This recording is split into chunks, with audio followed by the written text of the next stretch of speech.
Welcome to the funnel effect. आज हम react में एरर हैंडलिंग की बात कर रहे हैं और एक आम सवाल जो डेवलपर्स पूछते हैं कि भाई स्टैंडर्ड जावास्क्रिप्ट वाला ट्राई कैच क्यों रिएक्ट कंपोनेंट्स के रेंडर होते समय एरर्स को नहीं पकड़ पाता। हाँ, ये काफी कॉमन कंफ्यूजन है। हमारे पास सोर्स के तौर पर रिएक्ट का ऑफिशियल डॉक्यूमेंटेशन है जो खास तौर पर एरर बाउंड्रीज पर फोकस करता है। तो आज हमारा मिशन क्या है, ये समझना कि रिएक्ट के रेंडरिंग सिस्टम में एरर्स को ग्रेसफुली कैसे हैंडल करे और ये एरर बाउंड्रीज क्यों इतने इंपॉर्टेंट है, स्पेशली अब यूज हुक जैसे नए फीचर्स के साथ। ओके, तो इसको अनपैक करते हैं। तो सबसे पहले ये कोर प्रॉब्लम क्या है।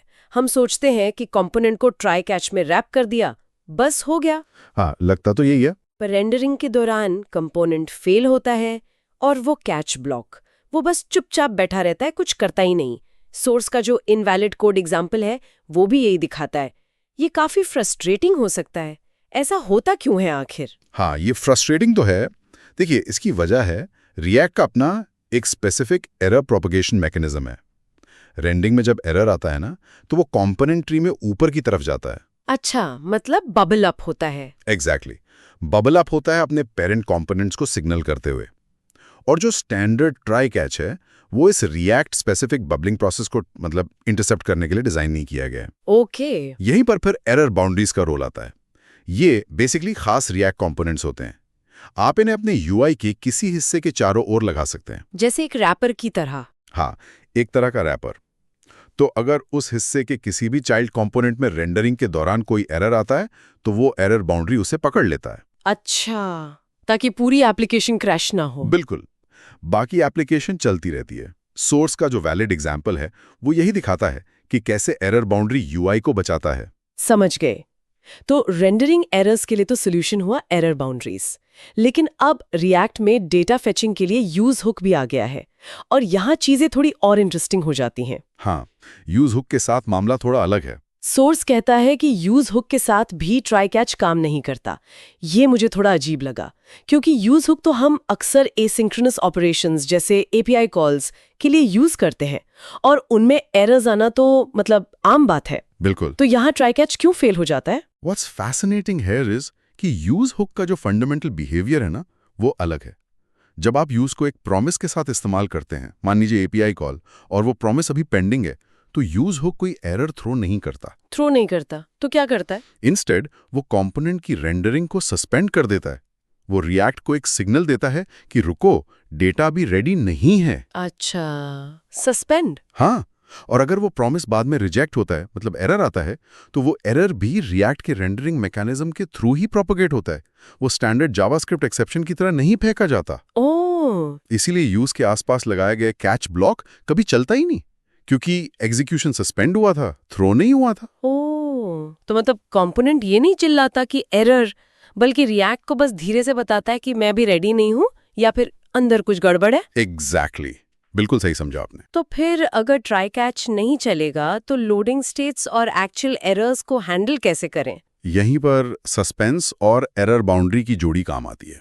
ये कॉम्बिनेशन बहुत जरूरी है। अच्छा, सस्पेंस और एरर बाउंड्री दोनों? हाँ जी, दोनों। जब यूज हुक सस्पेंड करता है, यानी डेटा लोड हो रहा है, तो रिएक्ट सबसे करीबी सस्पेंस कंपोनेंट को ढूंढता है और उसका फॉलबैक यूआई दिखाता है, जैसे वो लोडिंग वाला message. Okay, suspense for loading. और अगर प्रॉमिस रिजेक्ट होता है, यानी एरर आ गया, तो वो एरर बबल अप होकर सबसे करीबी एरर बाउंड्री तक पहुंचता है। फिर एरर बाउंड्री उसे कैच करता है और अपना एरर फॉलबैक यूआई दिखाता है, जैसे ऊप्स, समथिंग वेंट रॉन्ग। अच्छा, तो यूज हुक के साथ रोबस्ट एप्लीकेशंस बनाने के लिए हमें लोडिंग के लिए सस्पेंस और एरर हैंडलिंग के लिए एरर बाउंड्री, इन दोनों रिएक्ट स्पेसिफिक टूल्स को ही इस्तेमाल करना होगा। बिल्कुल, स्टैंडर्ड जावास्क्रिप्ट पैटर्न्स यहाँ कह सकते हैं अधूरे रह जाते हैं। So what does this all mean for developers? जो लोग रोबस्ट रिएक्ट एप्लीकेशंस बना रहे हैं, उन्हें अपनी स्ट्रैटेजी कैसे एडजस्ट करनी चाहिए? If you connect this to the bigger picture, तो इसका मतलब है कि हमें रिएक्ट का जो डिक्लेरेटिव नेचर है ना, उसे पूरी तरह से अपनाना होगा। एरर हैंडलिंग में भी इम्पेरेटिव ट्राई कैच को छोड़कर। हाँ, उसकी जगह रिएक्ट के जो बिल्ट इन डिक्लेरेटिव टूल्स हैं, एरर बाउंड्री, सस्पेंस, उनका इस्तेमाल करना होगा। इससे न सिर्फ यूजर एक्सपीरियंस बेहतर होता है, सोचिए, पूरा पेज क्रैश होने की बजाय लोकलाइज्ड फॉलबैक्स दिखते हैं, हाँ, वो तो है। बल्कि कोड भी ज़्यादा प्रिडिक्टेबल और मेंटेनेबल बनता है, क्योंकि हम रिएक्ट के डिज़ाइन पैटर्न्स के साथ चल रहे होते हैं। बिल्कुल सही कहा।